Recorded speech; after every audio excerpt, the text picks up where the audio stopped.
A'udzubillahiminasyaitonirrajim. Bismillahirrahmanirrahim. Assalamualaikum warahmatullahi wabarakatuh. Innal hamdalillah nahmaduhu wa nasta'inuhu wa nastaghfiruh wa na'udzubillahi min sururi anfusina wa min sayyiati a'malina may yahdihillahu fala mudhillalah wa may yudlilhu fala hadiyalah. Rabbi israh li sadri wa yassir li amri wahlul 'uqdatam min lisani yafqahu qawli. Ya, alhamdulillah ibu-ibu semuanya, akhirnya kita dipertemukan lagi ya di acara kajian rutin kita setiap malam Jumat.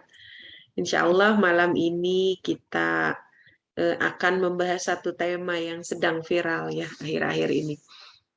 Nah, salawat serta salam semoga senantiasa tercurahkan kepada Nabi Muhammad SAW, kepada para sahabatnya, kepada para tabiinnya, kemudian tabiut tabiin, kemudian mudah-mudahan sampai kepada kita selaku umatnya hingga akhir zaman. Ya, insya Allah malam ini sebagaimana tadi yang sudah disebutkan, kita akan membahas satu tema yang sedang viral ya beberapa hari belakangan ini, yaitu terkait dengan pelecehan seksual. Nah, kalau di kampus sendiri mungkin ini kajian yang lumayan sedang hangat ya, karena beberapa waktu belakangan ini disahkan salah satu undang-undang yang terkait dengan pencegahan dan penanganan kekerasan seksual gitu ya. Kemudian kita juga akhir-akhir ini dikejutkan dengan beberapa berita yang memang masih terkait dengan tema yang sama. Salah satunya kasus salah seorang mahasiswi di universitas terkenal di Indonesia yang memutuskan untuk mengakhiri hidupnya dengan menenggak racun di makam ayahnya. Nah, kemudian kita juga disuguhkan dengan beberapa berita. Salah satunya yang paling mengejutkan ini di Bandung, salah satu oknum gitu ya, oknum pimpinan salah satu perguruan tinggi dilaporkan telah melakukan ruda paksa terhadap 12 siswa binaannya gitu ya. Dan menyedihkannya kalau baca di berita itu beberapa korban ini bahkan sudah ada yang melahirkan gitu ya. Nah, beberapa berita selain dua berita yang heboh ini, ada juga beberapa berita yang bikin kita makin miris. Salah satunya di sini ada beberapa berita yang saya sajikan. Ini terkait dengan secara khusus kemarin ya, Permen Peraturan Menteri terkait dengan penanganan dan pencegahan dan penanganan kekerasan seksual di kampus. Nah, kemudian saya juga membaca berita ada seorang anak yang diruda paksa juga oleh keluarganya sendiri. Yang menyedihkan itu orang yang seharusnya melindungi dia justru malah menodai. Kemudian yang terbaru hari apa ya, saya baca kemarin gitu, anak SD, aduh ini sedih sekali, anak SD usianya 12 tahun, apa kurang dari 12 tahun, saya lupa usianya. Ini kejadiannya di Batam, melakukan trisam.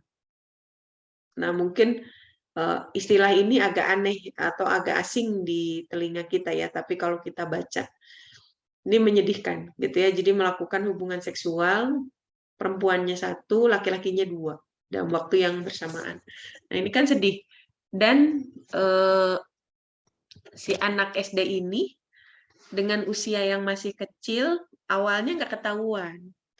Cuma suatu hari mamahnya itu ngecek chat gitu ya, ngecek chat di HP anaknya, kemudian mendapati percakapan yang tidak senonoh tadi. Nah, akhirnya ditanya tuh anaknya. Awalnya mah nggak ngaku. Nah, terus lama-lama ngaku dan yang semakin membuat ibunya jantungan ya tadi, mereka melakukannya itu bersama-sama dan itu bukan kali pertama. Jadi ternyata si anak SD ini sudah pernah melakukan dengan tersangka gitu ya, sudah pernah melakukan tapi tidak trisam. Kemudian si tersangka ini cerita ke temennya nih. Cerita ke temennya kalau dia pernah melakukan hubungan yang tidak seharusnya dilakukan oleh mereka dengan si anak SD ini. Nah, kemudian temannya ini tertarik, akhirnya mereka melakukannya bertiga. Dan sedihnya itu dilakukan di lapang voli. Aduh, ini anak-anak gitu ya, bocah ingusan SD. Nah, memang yang melakukan, yang laki-lakinya ini bukan anak SD. Yang laki-lakinya sudah usia di atas 14 kalau nggak salah. Yaitu. Jadi, saya sengaja malam ini mengangkat tema ini supaya menjadi perhatian yang serius ya dari kita, terutama sebagai orang tua. Jangan sampai kasus-kasus seperti ini makin menggejala, kasus-kasus seperti ini makin makin ramai, tidak terselesaikan gitu ya. Ya, Kalau Assalamualaikum Waalaikumsalam. warahmatullahi wabarakatuh. Waalaikumsalam. Ya, kita lanjutkan lagi. Nah, jadi kasus-kasus seperti ini sangat miris, sangat menyedihkan. Apalagi kalau pas saya lagi ikut pelatihan ya, pelatihan terkait dengan konseling penyembuhan trauma korban-korban pelecehan seksual. Itu ketika narasumber cerita gitu ya kasus-kasus pelecehan seksual yang terjadi, itu makin sedih gitu, makin sedih. Saya tuh kalau lagi pelatihan seperti itu ya, kepala pusing, mual karena apa ya, di satu sisi itu fakta yang ada di hadapan kita gitu ya. Tapi di sisi lain kita pun sebagai orang tua miris gitu ya, miris, sedih, pokoknya campur aduk lah. Kalau lagi pelatihan seperti itu tuh.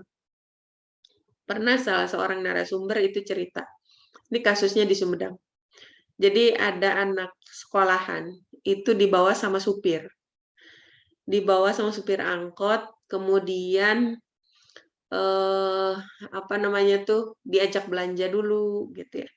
Itu hilang selama 2 hari. Jadi selama 2 hari itu dia diajak belanja, kemudian si supir angkot ini melakukan tindakan kepada si anak sekolahan ini gitu ya, dan sepertinya si anak ini tuh nggak nyadar, kayaknya dalam pengaruh hipnotis gitu ya, hipnosis. Nah, setelah 2 hari ini, setelah si supir angkot ini puas, si anak ini dikembalikan gitu ya. Si anak ini dikembalikan, kemudian sedihnya kasus-kasus pelecehan seksual seperti ini, ya ini juga nanti akan ada hikmah ya, hikmah yang besar nanti kita bicara ketika kita bicara solusi Islam ya. Kenapa kasus-kasus pelecehan seksual itu dalam Islam tuh hukumannya tuh sangat berat gitu, dan ini pun disadari gitu ya oleh para narasumber yang kalau saya pelatihan gitu ya, pelatihan konseling, salah satunya kasus-kasus pelecehan seksual ini di satu sisi itu menimbulkan trauma. Tapi di sisi lain ini menimbulkan efek ketagihan gitu.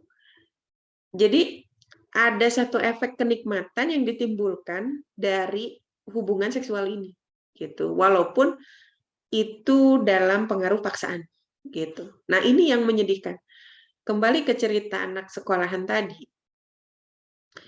Setelah dia dikembalikan, di satu sisi dia merasa trauma. Tapi di sisi lain, ya tadi ada efek ketagihan. Nah, setelah kejadian itu, karena ada efek ketagihan tadi, akhirnya dia menjual diri, gitu ya. Bahkan dia rela walaupun hanya dibayar Rp2.000 karena efek ketagihannya tadi. Nah, ini tuh sangat miris gitu ya. Saya tuh kalau tiap pelatihan kayak gitu tuh pengen kabur, tapi di sisi lainnya kita nggak bisa menutup mata gitu. Ini fakta yang ada di hadapan kita, gitu. Apalagi dengan kita eh, berhadapan langsung dengan korbannya, itu lebih miris lagi. Gitu. Nah, makanya malam ini saya secara khusus mengangkat tema ini. Karena ini tema yang pertama memang lagi viral. Kemudian pemerintah juga sedang gencar-gencarnya sosialisasi tentang RUU ini ya. Bukan RUU, Permen gitu ya. Tadi saya salah ngomong ya. Ini tentang Permen, peraturan menteri terkait dengan pencegahan dan penanganan kekerasan seksual gitu ya. Nah, nanti kita ada poin-poin kritis yang harus kita bahas bersama tentang solusi-solusi yang ditawarkan selama ini gitu ya untuk menghindari kasus-kasus pelecehan seksual ini.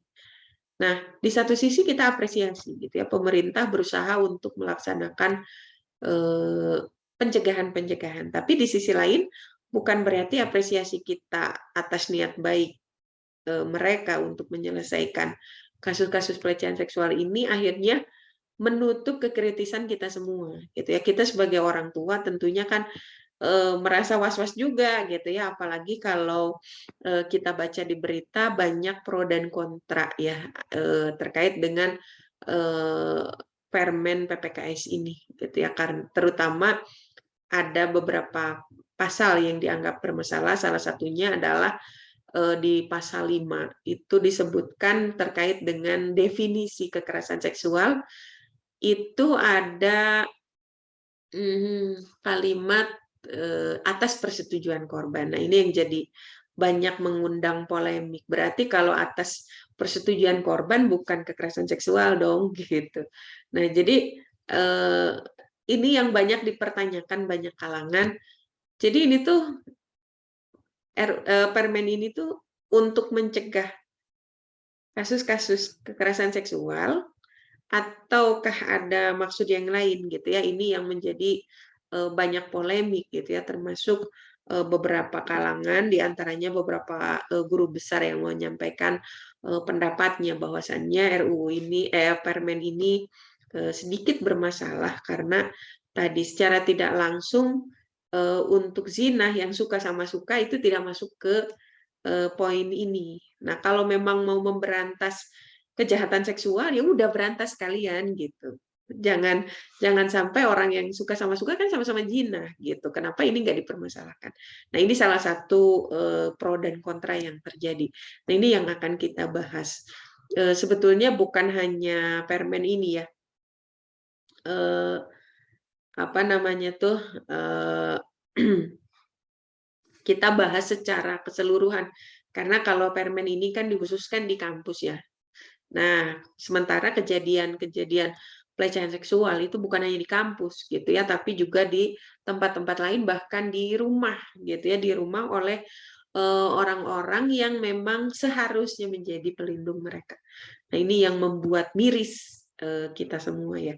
Jadi itu latar belakang kenapa pada akhirnya malam ini kita secara khusus membahas tema tentang pelecehan seksual. Kenapa makin bikin mual? Karena beritanya tuh semakin nggak masuk akal gitu.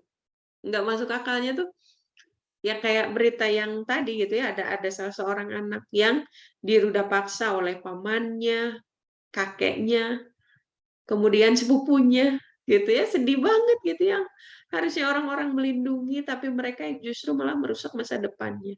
Nah, ini menjadi satu pemikiran bagi kita. Nah, sebetulnya apa sih akar masalah dari kasus-kasus pelecehan seksual ini?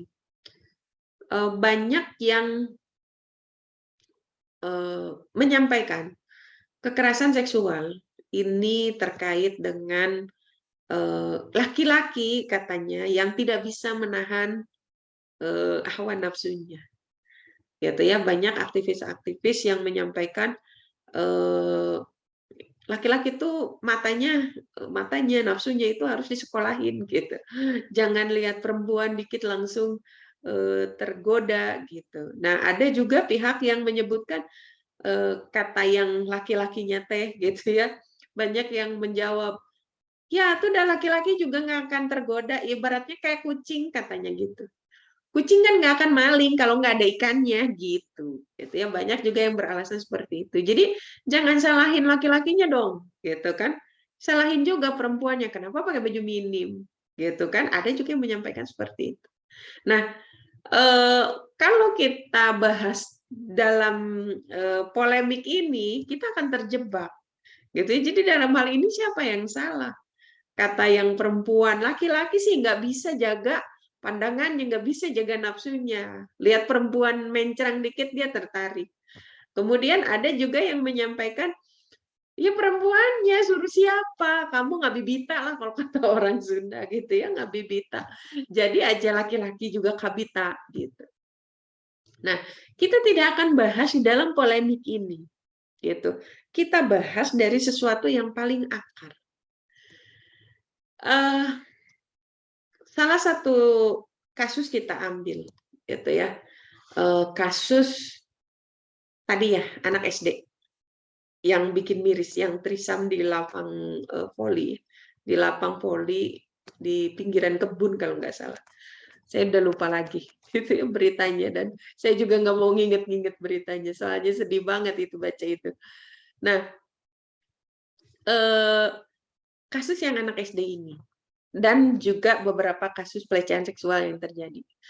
Nah, banyak yang ketika ditanya, kenapa melakukan, yang tersangkanya diwawancara gitu ya, kenapa melakukan perbuatan seperti itu. Nah, mereka kebanyakan itu bilang pengaruh tontonan gitu. Jadi mereka dari usia kecil itu sudah terbiasa mengakses konten-konten dewasa. Dan ini juga menjadi catatan tersendiri bagi saya, gitu ya. Ada kasus-kasus anak-anak yang memang belum waktunya melihat sesuatu, kemudian dia melihat sesuatu, baik itu terpaksa maupun karena penasaran, sengaja melihat. Nah, ini akan berpengaruh besar, akan berpengaruh banyak terhadap kehidupannya, dan itu tuh akan nyandu, gitu ya, akan nyandu begitu lagi, dan biasanya anak-anak yang memang dari kecil sudah terbiasa mengakses konten-konten dewasa, pasti akan ada penyimpangan-penyimpangan perilaku. Dan ini beberapa saya temui ketika konseling, gitu ya. Ketika konseling saya temui kasus-kasus seperti ini. Nah,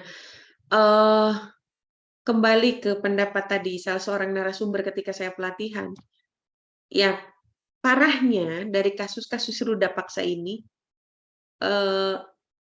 selain menimbulkan efek trauma, tapi juga efek nyandu, gitu ya, nagih. Maka dia akan melakukan itu lagi. Kalau tidak ada perubahan, itu akan melakukan begitu lagi, begitu lagi, begitu lagi. Ya gimana coba akan selesai gitu ya kalau misalnya lingkaran setan ini tidak kita hentikan. Nah, itu salah satu sebabnya gitu ya, salah satunya tontonan. Kemudian yang berikutnya kebutuhan ekonomi gitu. Banyak kasus-kasus orang tua, maksudnya terutama ayah gitu ya, seorang ayah itu melakukan pelecehan seksual terhadap anaknya, salah satunya karena misalnya ibunya bekerja dan jauh dari tempat tinggal, sementara kebutuhan biologis itu tetap ada. Nah, akhirnya si bapaknya ini melakukan terhadap anaknya, gitu. Kemudian ada juga sebab-sebab yang lain. Nah, kalau kita simpulkan, gitu ya, sebab-sebab yang tadi itu sebetulnya bukan sebab utama, gitu. Itu hanya efek saja. Nah, apa sebab utamanya? Apa akar masalahnya? Nah, ini yang akan kita bahas bersama. Sehingga mudah-mudahan dengan membahas ini, kita memiliki insight lain, gitu ya, wawasan lain yang membuka mata kita bahwasannya kita tuh lagi pada sakit loh. gitu ya. Tatanan sosial kita tuh lagi sakit loh, gitu. Nah, dan mudah-mudahan dengan kesadaran bahwasannya kita semua sedang sakit, bukan sakit secara individu, bukan sakit secara fisik, bukan. Tapi sosial kita tuh sedang sakit gitu. Nah, diharapkan ini akan menjadi motivasi tersendiri bagi kita untuk sama-sama memperbaiki gitu. Karena nggak bisa kita hanya menyalahkan pelaku, nggak bisa kita hanya kasihan sama korban aja gitu ya. Nggak bisa hanya itu gitu ya. Disadari ataupun tidak, itu semua ada peran kita loh gitu. Nah, ini yang ingin saya bahas malam ini. Kita coba membahas ini dari sudut pandang yang lain gitu. Nah, kenapa di sini saya hadirkan rusaknya tatanan sosial kita itu akibat liberalisme. Orang-orang itu sekarang, misalnya ketika ada seorang menasehati terkait dengan auratnya, misalnya, terlalu terbuka bajunya misalnya, atau apapun lah nasihatnya. Banyak yang bilang, lu so suci, gitu kan. Ya ini tubuh-tubuh saya, gitu kan. Yang punya saya, gitu. Terserah saya mau pakai baju kayak gimana, terserah saya. Banyak yang beranggapan seperti ini. Kemudian, kayak tadi, gitu ya. Orang-orang mengakses tontonan. Gitu ya, mengakses tontonan yang seharusnya tidak mereka tonton. Apalagi anak-anak kecil. Gitu. Kenapa mereka bebas-bebas aja nonton itu? Gitu.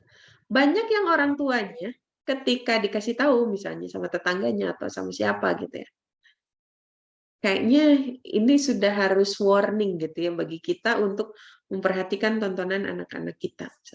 Banyak yang justru tersinggung gitu ya ketika ada yang memberikan masukan, memberikan teguran gitu ya. Banyak yang tersinggung. Ini keluarga saya, ngapain kamu ikut campur urusan saya? Gitu. Urus aja urusan kamu. Gitu kan banyak tuh. Ungkapan-ungkapan seperti itu tuh sering banget kita dengar akhir-akhir ini. Termasuk juga terkait dengan urusan agama.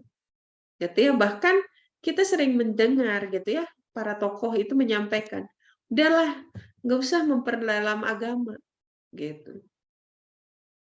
Itu bisa-bisa aja lah ketika beragama itu, jangan terlalu fanatik lah atau apa gitu. Nah, kenapa saya ingin menyoroti hal ini? Kenapa saya juga menyatakan bahwasannya akar masalah dari rusaknya tatanan sosial itu akibat liberalisme. Liberalisme itu kan paham bebas. Ini hak saya, hak berpendapat. Ya intinya kalau kita bicara hak asasi kan, ada yang menyebut ada 4 hak asasi kan. Salah satunya adalah ya hak pribadi. Terserah saya mau ngapa-ngapain. Gitu. Ini kehidupan saya. Nah, ketika ada orang menasehati, mereka nggak terima. Gitu. Kemudian, ketika kita bicara tadi orang-orang nonton secara bebas. Ya memang tontonannya disediakan. Kenapa pemerintah tidak memblokir secara khusus? Gitu ya, situs-situs seperti ini. Nah, ini juga yang harus menjadi pemikiran kita. Karena ada ladang cuan di situ. Gitu. Ini yang harus, ini udah rahasia umum lah, gitu.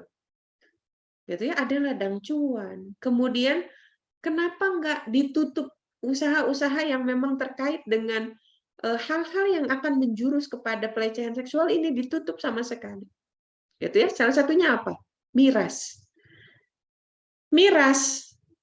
Kalau orang sudah mabuk, misalnya, kan di Al-Quran itu disebutkan ya, mabuk, main wanita, main perempuan, kemudian yang satu lagi itu berjudi, dan membunuh. Kalau orang selain mabuk, misalnya judi, ya judi aja. Kalau membunuh, ya membunuh aja.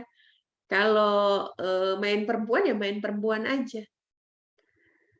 Tapi kalau orang sudah kena miras, maka kejahatan-kejahatan yang lain itu bisa sekaligus dia lakukan. Kalau orang sudah akalnya sudah nggak berfungsi, dia bisa melakukan hal-hal yang tadinya tidak dia lakukan, gitu ya.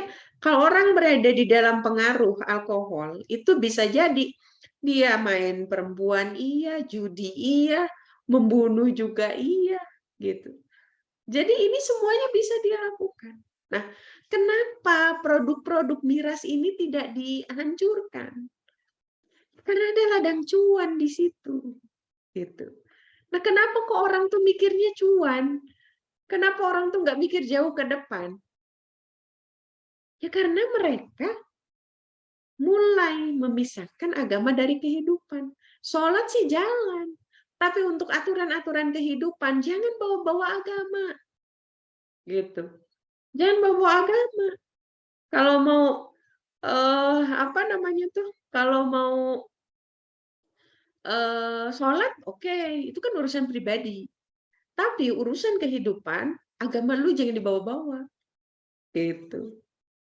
Pakailah aturan manusia. Nah, nanti kita akan lihat ya, solusi-solusi yang ditawarkan oleh manusia untuk mengatasi pelecehan seksual ini, apakah efektif ataukah enggak. Gitu ya. Ini yang akan kita bandingkan. Itu yang tadi saya sampaikan. Apresiasi kita terhadap upaya pemerintah untuk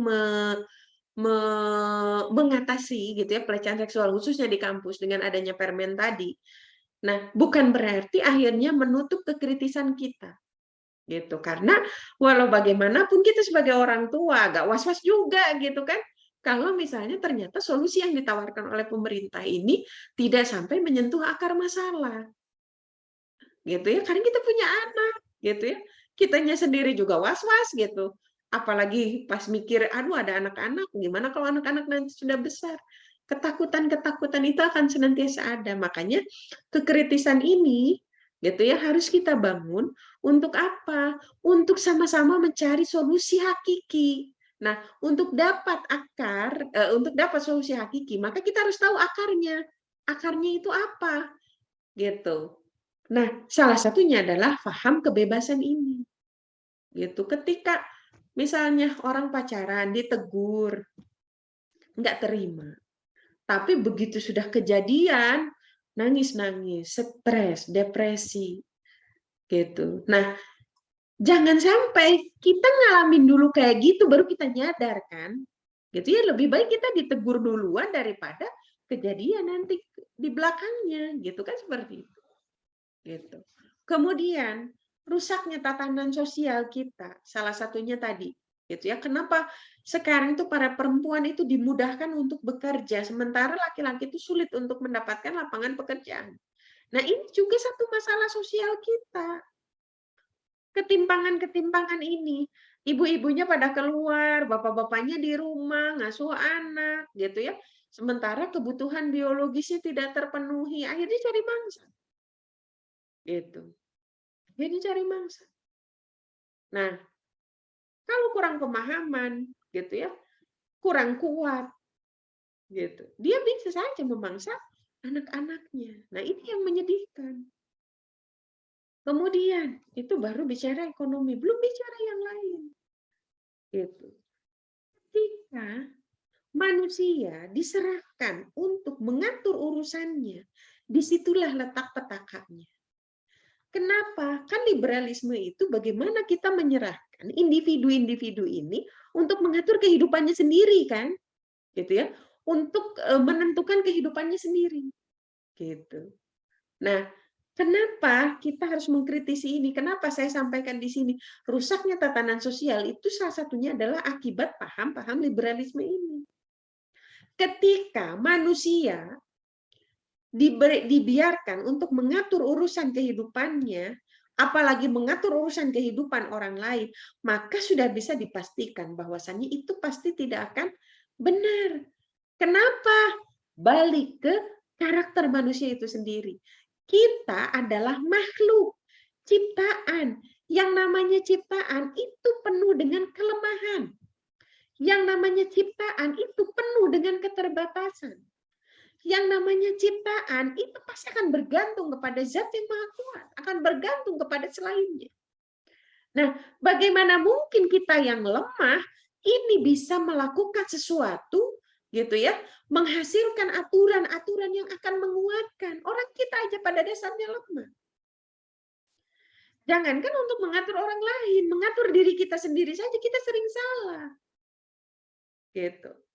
Makanya kenapa di sini saya sampaikan akar masalah dari pelecehan seksual itu adalah liberalisme. Gitu. Paham kebebasan, gitu ya, yang membiarkan manusia mengatur dirinya sendiri, inilah akar masalah. Karena keterbatasan akal, karena keterbatasan pengetahuan, bagaimana mungkin kita bisa menghasilkan sebuah aturan yang bisa menyelesaikan permasalahan hidup kita. Nah, ini yang ingin kita bahas. Bagaimana gitu ya, ketika manusia itu tidak menggunakan potensi yang sudah Allah berikan.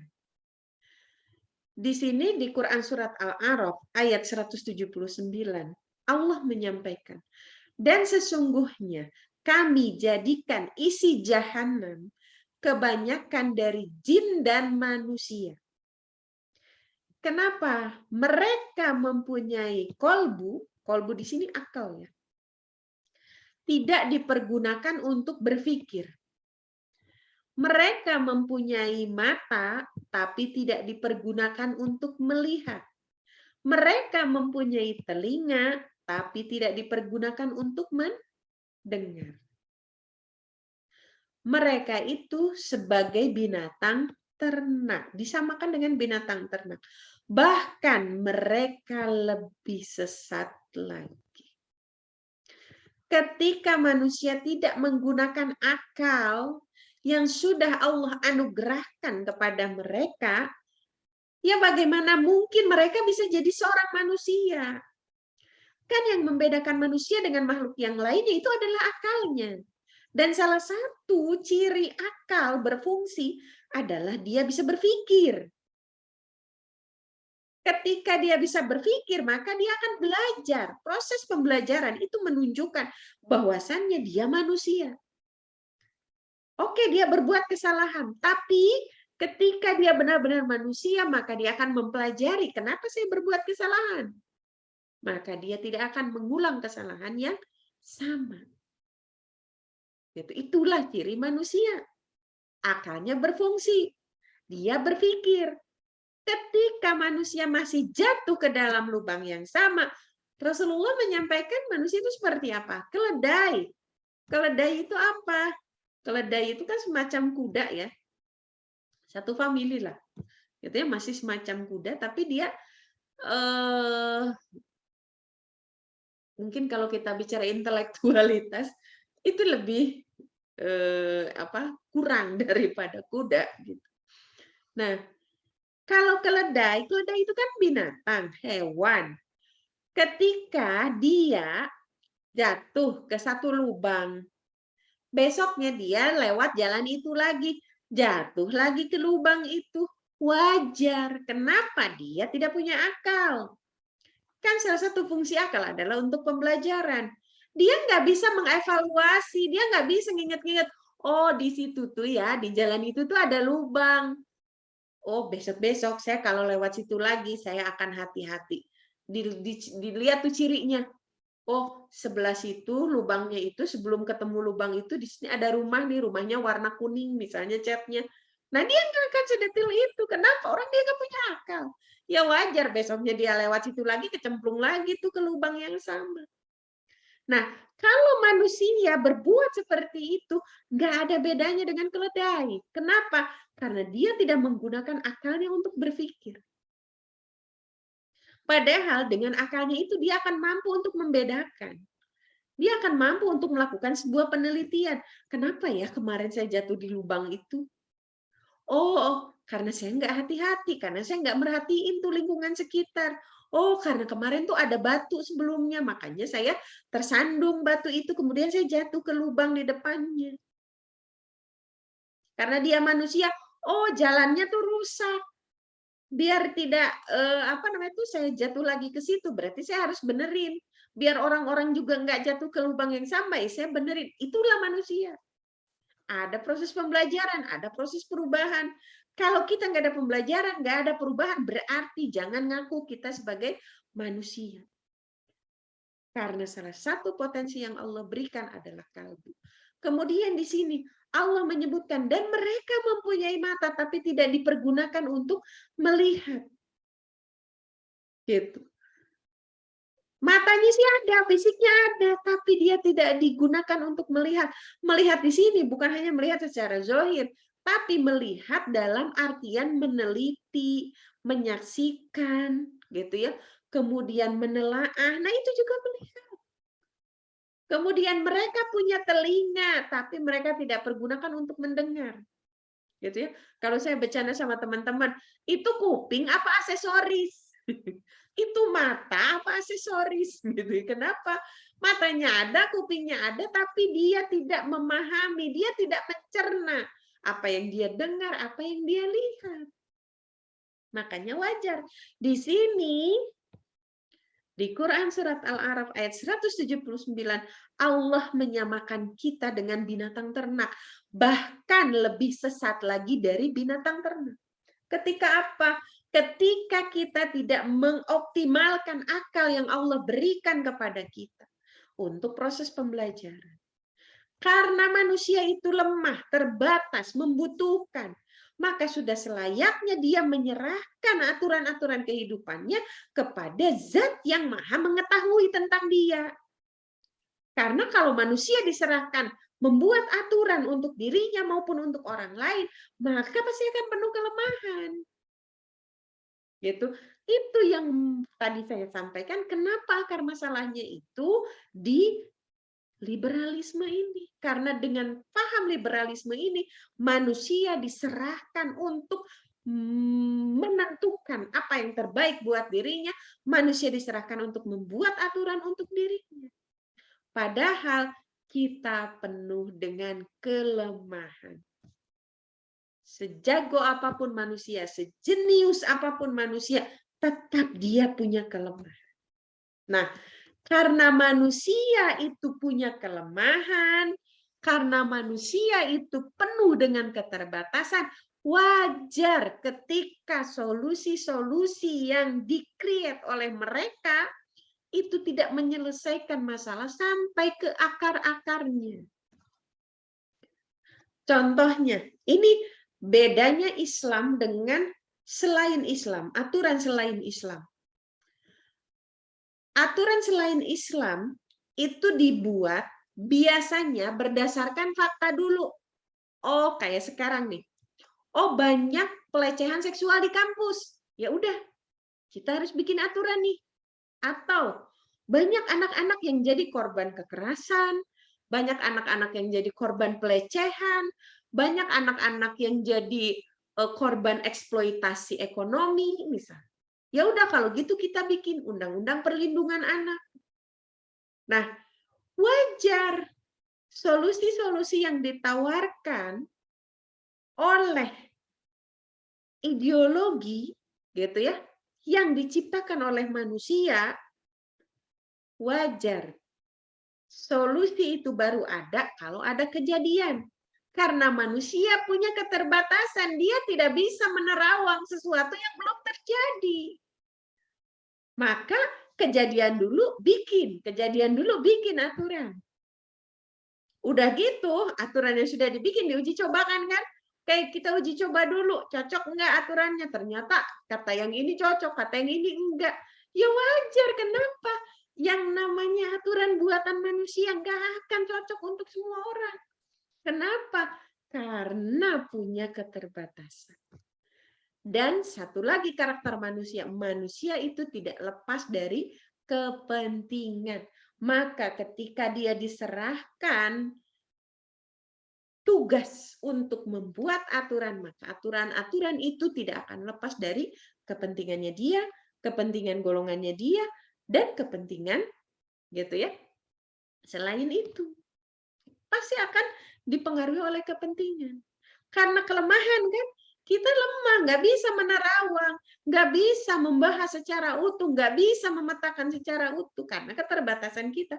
Maka wajar ketika aturan-aturan, solusi-solusi yang ditawarkan dalam berbagai permasalahan hidup itu tidak komprehensif. Karena Kita punya kelemahan. Kita manusia. Nah, sedangkan kalau kita bicara Islam, kenapa Islam mampu memberikan solusi yang tuntas? Karena Islam itu bukan datang dari manusia. Islam itu datang dari pencipta manusia. Yang namanya pencipta pasti tahu betul tentang seluk-beluk ciptaannya. Kita bikin combro, oncom di jero, gitu ya. Nah, kita tahu betul karena kita yang bikin jenis sampenya sampe apa, singkong ya. Jenis singkongnya singkong apa. Kemudian oncomnya, oncom dari mana? Kualitasnya seperti apa? Kemudian, oh kasih kemangi lah biar wangi. Kemanginya, kemangi seger apa kemangi yang kering? Kemudian, takaran si kelapanya, berapa banyak? Kemudian si bumbu-bumbu yang lainnya. Seorang pencipta, maka dia paling tahu tentang seluk-beluk ciptaannya.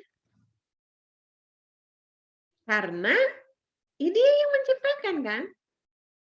Yaitu si pembuat combro ya dia tahu tentang combro yang dia buat. Kualitasnya kayak gimana dia tahu, kekurangan combronya itu kayak gimana dia tahu, karena dia yang buat. Begitupun dengan Islam.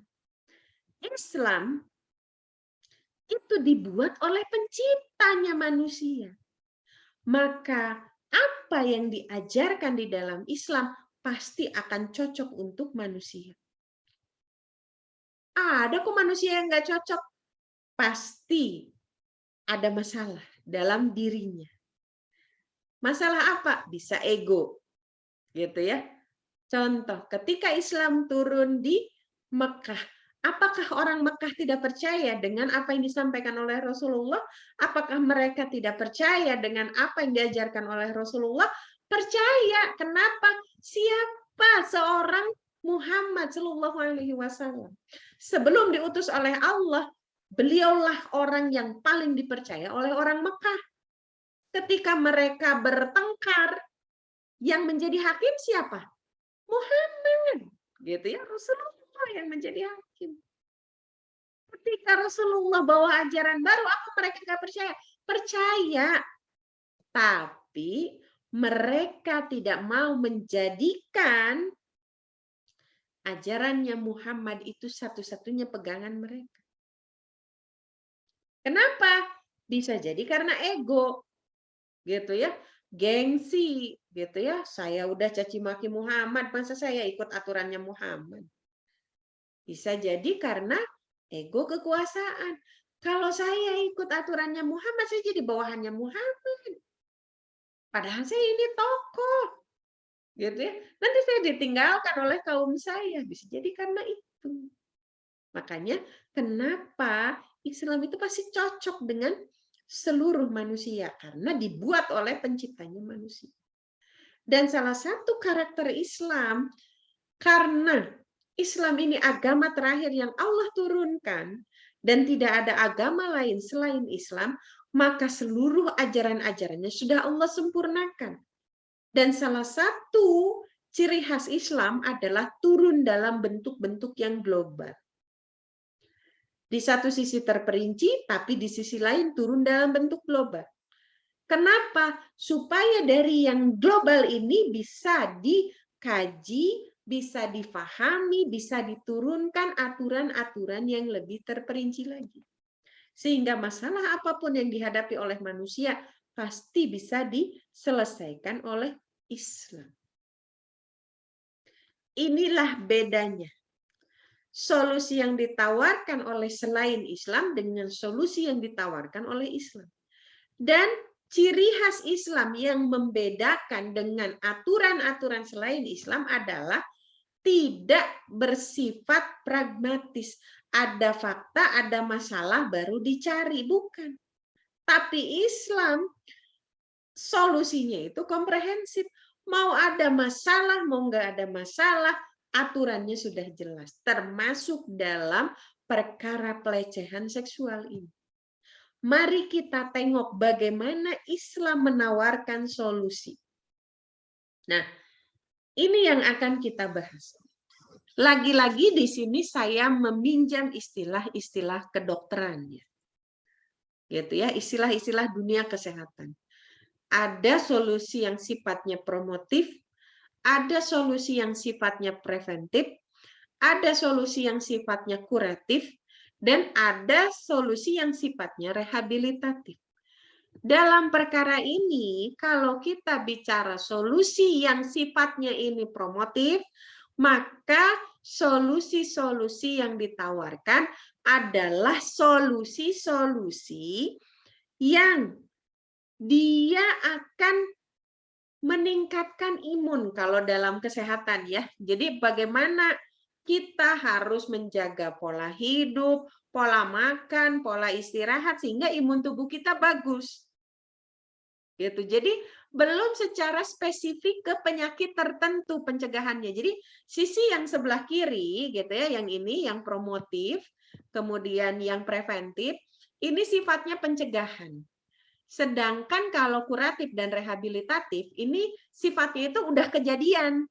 Kalau promotif sama preventif belum kejadian, tapi sudah bisa dicegah gitu ya. Sama-sama pencegahan, cuma bedanya kalau promotif itu sifatnya itu jadi internal kita tuh dikuatkan dulu gitu. Dikuatkan dulu supaya melawan apapun itu bisa. Nah, sedangkan kalau solusi preventif ini sudah solusi yang pencegahan tapi sudah lebih spesifik.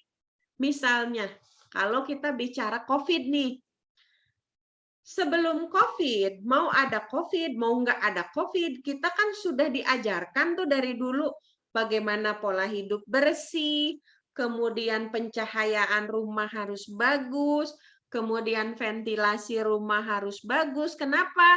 Biar tidak lembab kan salah satunya, karena rumah yang lembab itu banyak kuman di dalamnya, belum jamur gitu ya, dan lain sebagainya. Nah, jadi mau ada COVID, mau nggak ada COVID, kita sama. Kemudian makan harus bergizi. Dari dulu kan sama begitu.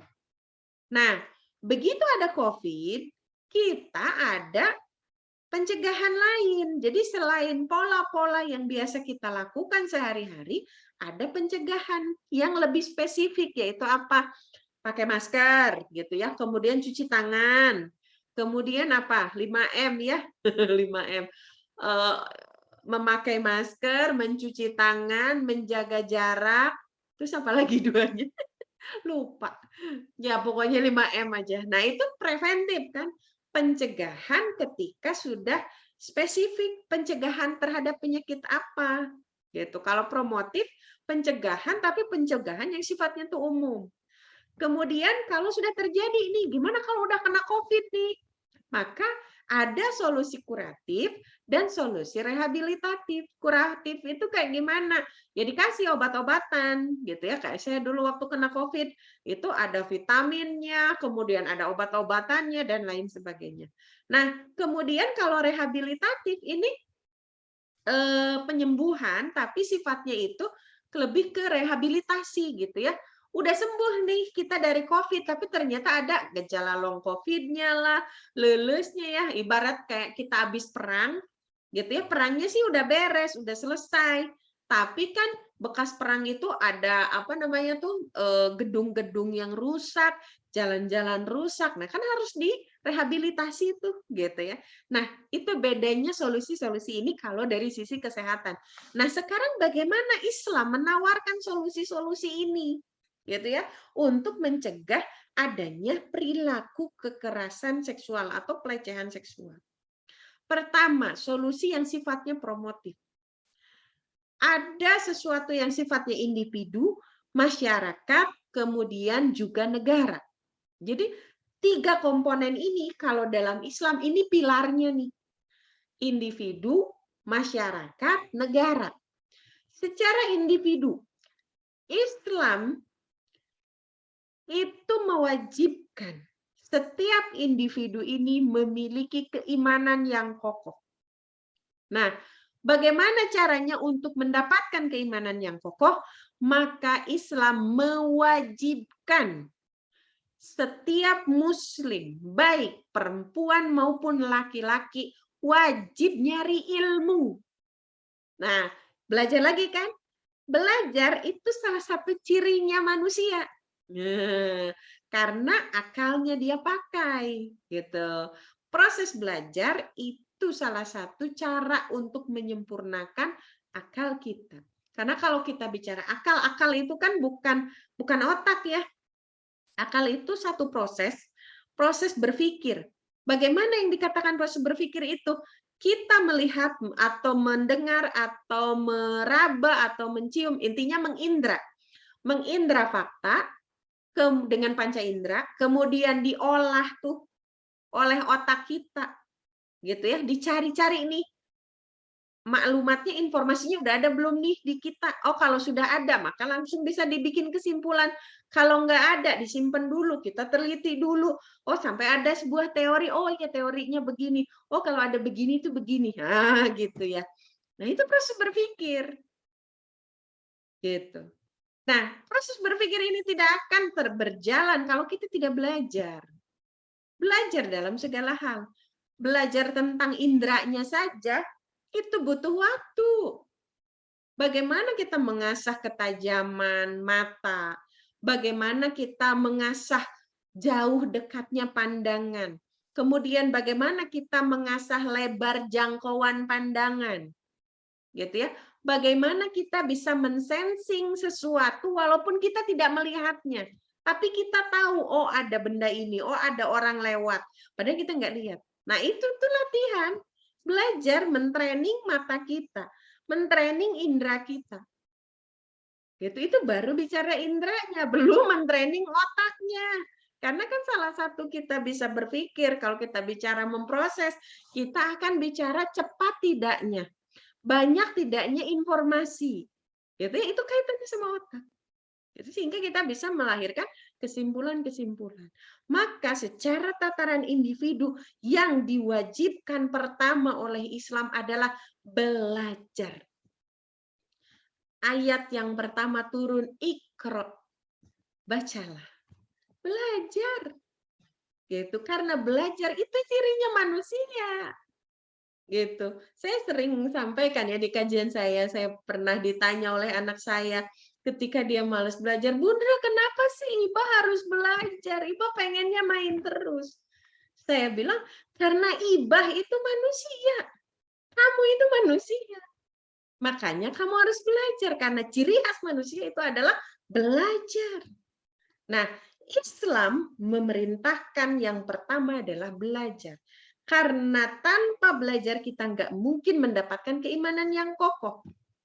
Kalau keimanan yang kokoh, maka kita akan meraih ketakwaan. Gitu ya, buahnya iman adalah takwa. Apa itu takwa? Mentaati seluruh perintah Allah dan meninggalkan seluruh apa yang dilarang oleh Allah.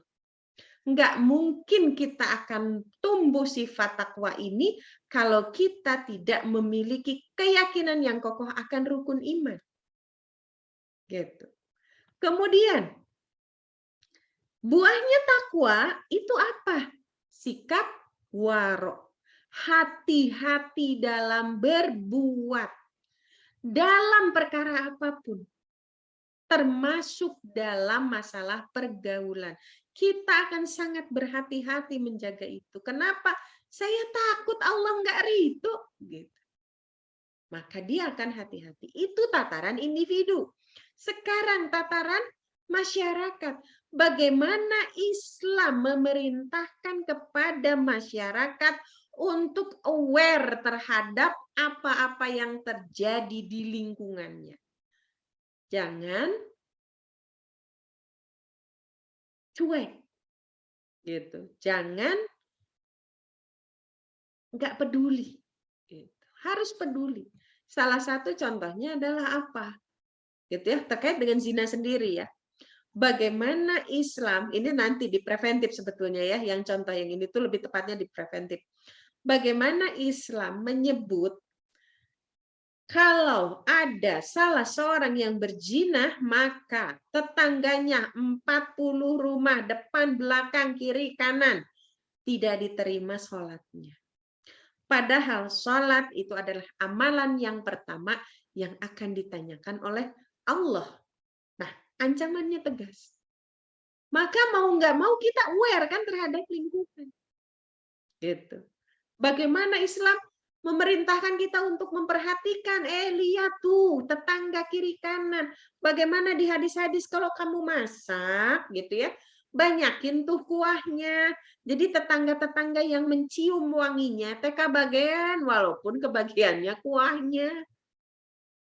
Kalau nggak mau ngasih cuma sedikit ya jangan sampai baunya dicium, jangan sampai baunya dihirup oleh tetangga, jangan sampai bawaan kita itu dilihat tetangga. Gitu. Islam segitu menjaganya. Kemudian negara, bagaimana negara ini diberikan peran yang besar gitu. Negara itu adalah pelayan rakyatnya. Gitu ya, di hadis dikatakan sebagai ro'in. Apa itu ro'in? Ro'in itu penggembala. Nah, yang namanya penggembala terhadap hewan gembalaannya, gitu ya, kebetulan bapak saya penggembala. Kemudian sekarang suami saya penggembala kelinci gitu ya. Nah, ketika kita bicara gembalaan, dia mau makan, dikasih makan, dicariin makannya sama kita. Dia buang hajat di mana wae, namanya juga hewan. Gitu ya. Kita juga yang bersihin kandangnya. Dia mau kawin, dikawinin sama kita. Gitu. Dia mau melahirkan, kita yang jagain. Itulah ro'in, penggembala. Nah, maka dalam Islam yang namanya pemerintah itu adalah pelayan, penggembala tadi. Siapa hewan gembalanya? Kita, gitu. Rakyatnya. Maka apapun kebutuhan rakyatnya harus dipenuhi. Dari mana uangnya? Islam sudah memberikan aturan yang terperinci. Bagaimana bicara pos-pos pemasukan, bagaimana bicara pos-pos pengeluaran, anggaran belanja, dan segala macam. Islam punya. Iya gitu. Belajar makanya. Gitu ya. Ada, Islam punya itu semua. Gitu. Nah, itu secara promotif.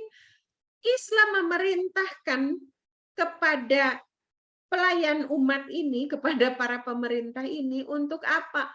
Memastikan kebutuhan sandang, pangan, papan. Ini 3 kebutuhan mendasar manusia. Harus terpenuhi kalau dalam Islam fardan wa fardan, individu per individu. Bayangkan, bukan per kapita gitu ya, tapi individu per individu. Gitu. Bagaimana kalau pemerintah lalai terhadap kewajiban ini? Maka ancamannya sangat berat. Bagaimana kalau pemerintah mampu untuk berbuat adil, mampu untuk menjaga amanah, melaksanakan tugasnya sebagai ro'in tadi, pahalanya besar. Sebanding, gitu ya. Pahalanya sebanding, dosanya juga sebanding. Gitu. Nah, inilah aturan Islam untuk mencegah. Kenapa? Kan tadi ada sebab-sebab pelecehan seksual, salah satunya karena kebutuhan. Kemudian karena penjagaan. Penjagaan apa? Penjagaan negara terhadap apa? Tontonan-tontonan rakyatnya. Di sini negara bukan hitung-hitungan cuan, bukan. Mau ada duitnya, mau nggak ada duitnya, kalau itu hukum Allah ya harus dilaksanakan. Kenapa? Karena tadi pemerintah itu ada untuk melayani rakyatnya kalau dalam Islam. Gitu. Maka yang namanya tontonan, pokoknya segala sesuatu yang kira-kira akan merusak rakyatnya, negara wajib untuk menutup aksesnya. Gitu. Ini secara promotif. aturan yang global. Mau bicara pelecehan seksual kayak mau bicara tentang ekonomi kayak semuanya sama. Prinsip dasarnya seperti itu. Kemudian secara preventif nih, aturan yang secara khusus kaitannya dengan pelecehan seksual. Pertama, pendidikan di rumah. Bagaimana Islam mengajarkan tentang adab. Gitu. Adabnya itu banyak. Adab terhadap diri sendiri, gitu ya. Adab ketika ke kamar mandi, adab ketika tidur, adab ketika makan, dan adab-adab yang lainnya. Dengan perintah untuk mempelajari adab ini, orang dari kecil sudah dibiasakan hatinya tunduk kepada aturan-aturan Allah. Ini aturan yang pertama nih. Pendidikan di keluarga. Pendidikan pertama yang harus disampaikan oleh keluarga adalah adab. Kemudian akhlak, akidah. Gitu ya. Kemudian akidah dulu. Bagaimana keluarga itu harus mengajarkan tentang Allah, mengajarkan tentang rukun iman yang lain. Setelah itu, ada yang secara spesifik terkait dengan pelecehan seksual. Bagaimana di adab tidur, Islam memerintahkan anak laki-laki dengan anak perempuan itu harus dipisah. Gitu. Anak perempuan dengan anak laki-laki itu harus diajarkan rasa malu. Jangan memperlihatkan aurat. Ada batas-batas aurat yang boleh dilihat oleh mahram. Bukan telanjang bulat. Gitu. Sehingga dengan pendidikan seperti ini, anak-anak tahu, oh saya laki-laki, oh saya perempuan. Kita memang harus terpisah walaupun saudara sendiri. Karena ini sudah menyangkut hal-hal yang privasi. Gitu. Dari kecil diajarkan. Kemudian, Islam mengajarkan untuk memisahkan jamaah laki-laki dan perempuan dari kecil. Boleh nggak bekerja sama? Boleh. Tapi dalam pandangan sebagai sesama hamba Allah. Kemudian, Islam juga mengajarkan laki-laki dengan perempuan harus godul basar, menundukkan pandangan. Islam juga mengajarkan untuk menutup aurat. Islam juga mengajarkan untuk tidak boleh campur baur. Makanya tadi dipisahkan. Islam juga mengajarkan laki-laki dan perempuan tidak boleh kholwat. Apa itu kholwat? Berdua-duaan di tempat yang sepi atau berdua-duaan di tempat yang rame, tapi pembicaraannya mengasingkan dari kerumunan. Jadi salah satu indikatornya kalau kita sudah kholwat, kita lagi ngobrol nih duaan sama laki-laki, tiba-tiba ada yang datang, kita langsung berhenti ngobrolnya, nggak diterusin tuh karena ada orang datang. Berarti kita sedang berkholwat pada saat itu. Gitu. Dan Islam melarang itu. Sehingga pintu-pintu yang memungkinkan laki-laki dan perempuan bertemu itu ditutup. Kemudian Islam juga mengajarkan tentang mahram. Kalau perempuan pergi safar, maka harus ditemani mahramnya atau diganti dengan jamaah perempuan, minimal 3 orang. Kecuali haji dan umroh. Ada pendapat-pendapat kalau haji dan umroh mahramnya tidak bisa diganti dengan jamaah perempuan. Harus mahram beneran. Gitu. Nah, Islam punya aturan itu. Sehingga kemungkinan perempuan dan laki-laki bertemu bebas pacaran itu sangat tertutup kemungkinannya. Maka pintu-pintu zina udah ditutup dari awal. Kita dilarang untuk mendekati zina. Islam mewujudkan itu dengan seperangkat aturan-aturan. Nah, kemudian gimana kalau sudah terjadi tuh pelecehan seksualnya? Udah ditutup si pintu-pintu tadi, tapi ternyata terjadi juga tuh zinanya. Maka Islam punya solusi kuratif. Perempuan, laki-laki yang berzina, lihat dulu, sudah pernah menikah atau tidak. Kalau belum pernah menikah, maka dia akan dijilid selama 100 kali jilidan. Dan hukuman itu disaksikan oleh seluruh kaum muslimin yang ada di wilayah itu. Kenapa harus disaksikan? Ada efek jera di situ. Orang kalau melihat kayak gitu, ih malu banget. Disaksikan semua orang, kemudian dicambukin gitu kan malu. Efek jera di situ. Kemudian, kalau dia sudah menikah, maka dia akan dirajam. Dia ditanam badannya di dalam tanah, gitu ya. Kemudian kepalanya dilempari batu sampai meninggal. Ih, kok kejam amat sih? Hukumannya begitu.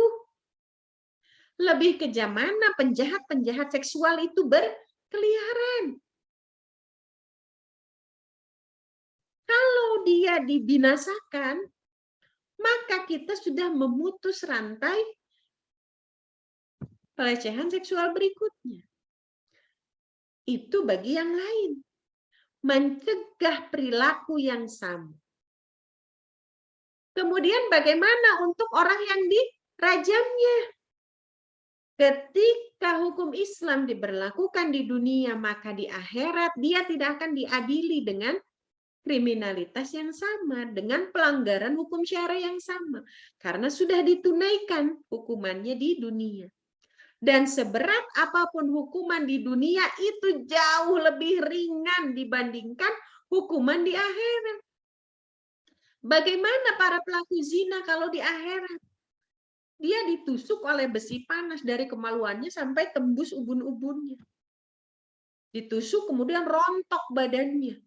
Karena besinya sangat panas. Besinya dipanasinnya lain dipanasin di api kita, tapi api neraka. Api neraka teh gitu ya, panasnya tuh kayak gimana. Ingat kisah yang burung ababil itu. Bawa batu, batunya dari neraka, cobangan batu. Apalagi ini besi panas dari neraka. Gitu. Dan itu dilakukan terus sampai dosa zinanya habis. Dan satu hari di akhirat itu 500 hari di dunia. Bayangkan. Memang berat hukuman di dunia, tapi di akhirat dia tidak akan diadili. Jadi bagi pelaku dosanya, dia mendapatkan pengampunan karena sudah dilaksanakan hukum Islam di dunia. Kemudian bagi yang lain, ini ada efek pencegahan. Orang akan mikir 1000 kali untuk melakukan kejahatan yang sama. Itu solusi kuratifnya. Bagaimana solusi rehabilitasinya? Kan kalau misalnya pernah menikah atau sudah menikah, misalnya dia hilaf melakukan perzinahan, kemudian dia dirajam, kan masih ada keluarganya, ada anak istrinya, gitu ya, yang ditinggalkan oleh si pelaku zina yang dirajam ini. Bagaimana Islam menyembuhkan dari sisi mentalnya, bagaimana Islam menyembuhkan dari sisi ekonominya. Kenapa? Karena dijamin kan fardan wa fardan. Jadi walaupun suaminya dieksekusi karena dia melakukan perzinahan, istrinya tetap selamat, istrinya tetap terhormat, anak-anaknya juga tetap terhormat. Gitu. Jadi mereka nggak akan mendapatkan sanksi sosial. Nggak akan dibully. Kenapa? Karena dibully. Orang-orang yang membuli itu berhadapan dengan negara. Kalau di dunia. Gitu. Nah, jadi Islam sangat komprehensif. Kenapa kok Islam bisa sekomprehensif ini? Ya karena yang membuatnya pencipta manusia, bukan manusia. Beda dengan solusi-solusi di luar Islam. Karena yang membuat adalah manusia. Nah, inilah solusi-solusi yang Islam tawarkan untuk menyelesaikan kasus pelecehan seksual. Maka dengan diberlakukan ini, orang pasti nggak akan pernah mau untuk melakukan pelecehan seksual lagi. Berat banget, ya kan?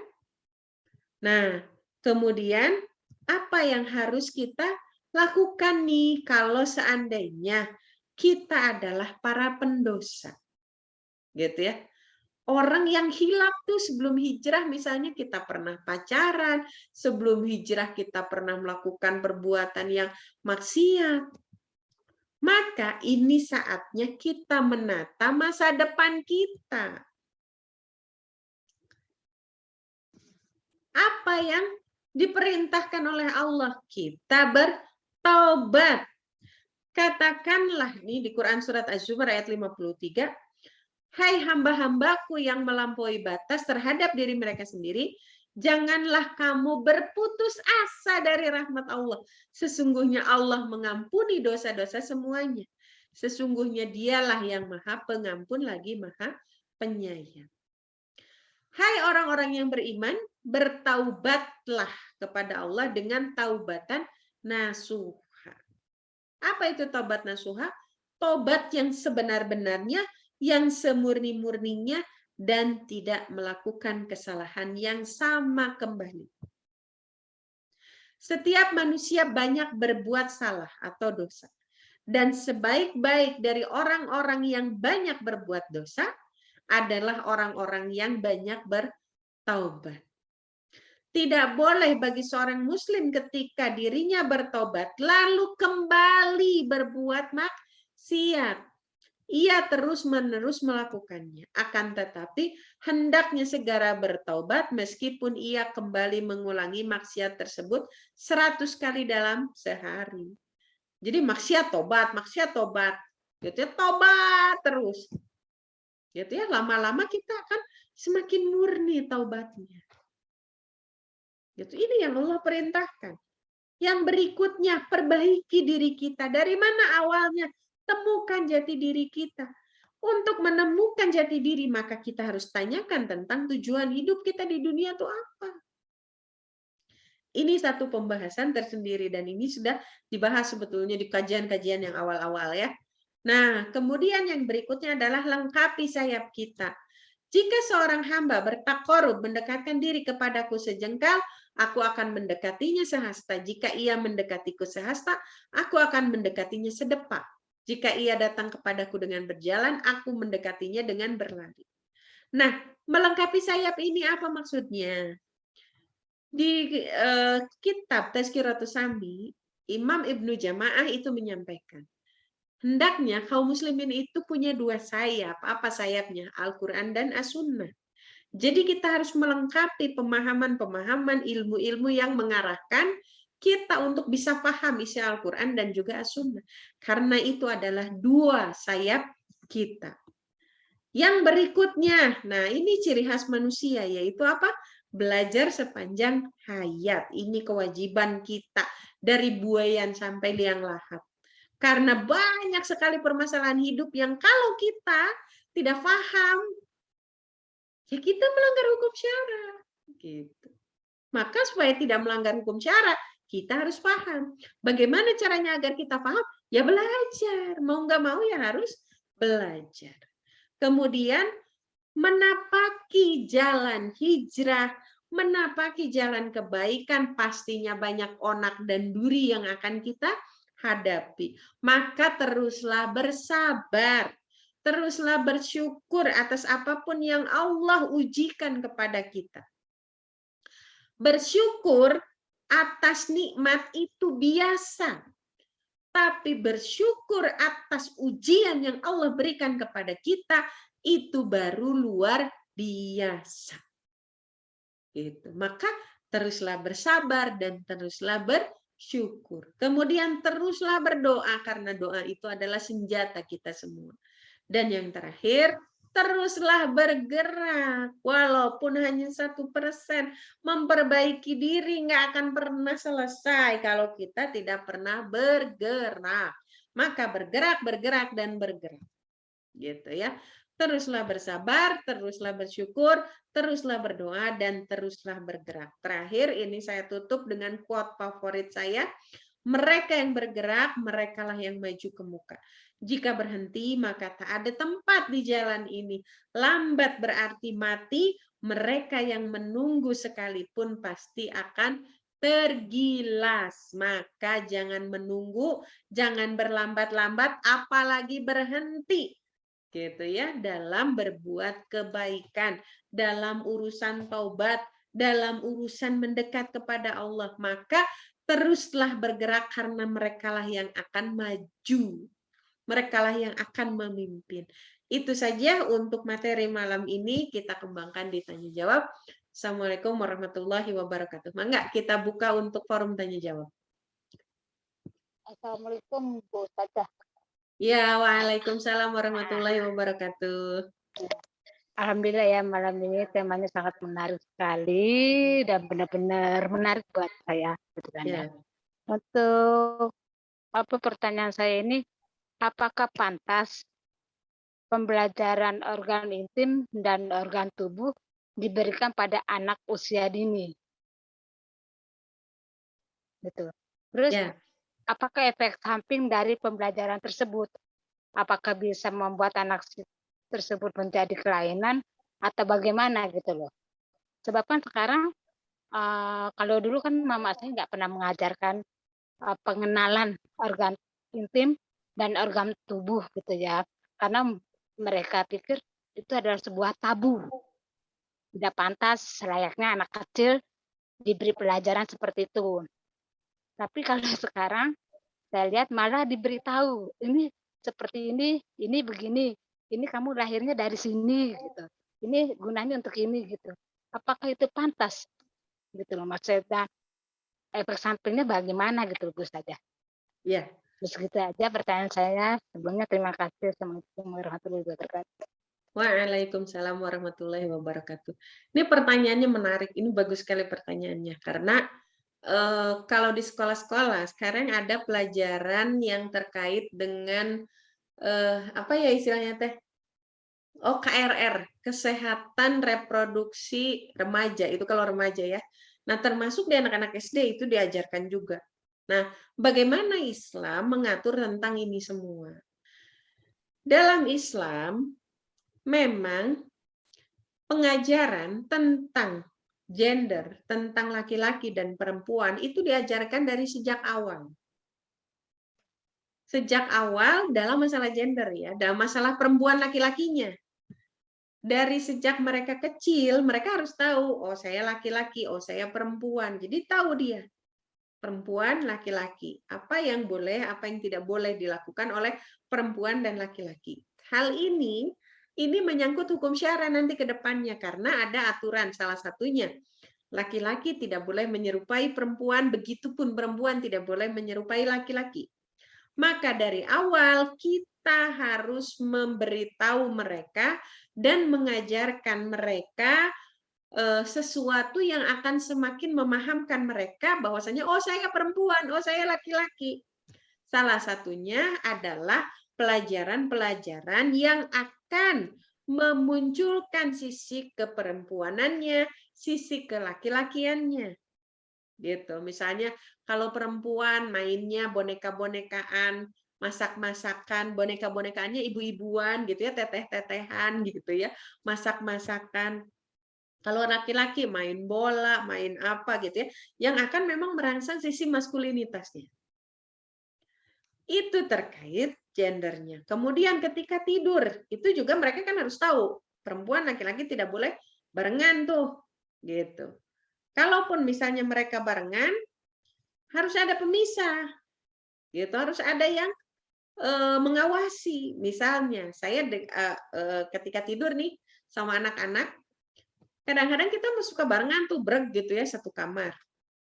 Tapi kadang-kadang ya anak saya laki-laki dengan ayahnya, yang perempuan dengan saya tidurnya. Tapi ada satu waktu yang kita tidur bareng-bareng, gitu ya. Ya jangan dibiarin berdua tuh adik kakak itu, si perempuan laki-laki itu berdua, jangan. Gitu. Jadi dari kecil memang mereka harus dipahamkan. Mereka laki-laki, mereka perempuan. Nah, bagaimana terkait dengan pengajaran organ-organ intim? Islam memang mengajarkan harus kenal dengan bagian tubuhnya.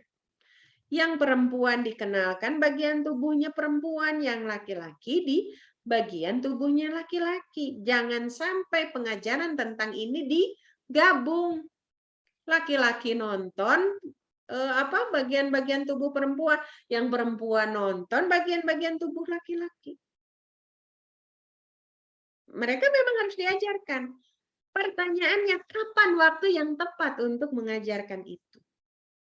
Sepemahaman saya, sejauh ini, pemahaman tentang alat-alat reproduksi secara khusus, selain tadi ya, yang penggambaran tentang organ tubuh secara umum, oh ini kepala, kan harus tahu, kepala, pundak, lutut, dan kaki, kan ada lagunya. Anak harus tahu, apa fungsi masing-masing, kepala itu fungsinya apa, pundak itu fungsinya apa, tapi tidak sampai mendetil. Ya sesuai dengan kapasitas anak. Nah, kalau pembelajaran reproduksi secara khusus itu diajarkan pada saat anak-anak menjelang balik. Itu harus sudah diajarkan. Ketika mereka menjelang balik, itu kan sudah ada tanda-tandanya tuh. Kalau laki-laki, kalau orang Sunda bilang mah suaranya teh jadi gorono. Kalau istilah di kampung saya mah ya gorono teh apa? Suaranya membesar. Gitu ya, suaranya membesar, beda gitu dengan suara anak-anak gitu. Jadi dia agak membesar, dia belum balik tapi sudah ada tanda-tandanya. Tumbuh apa di sini teh jakun ya, sudah mulai kelihatan suaranya membesar. Kalau perempuan sudah mulai tumbuh payudaranya gitu ya. Nah, itu diajarkan secara khusus pada saat mereka menjelang balik. Jadi setelah mumayyiz mereka, mumayyiznya pun bukan mumayyiz awal, tapi memang sudah prabalik gitu ya, benar-benar udah mendekati balik. Itu diajarkan secara khusus. Nah, untuk apa? Mereka harus tahu.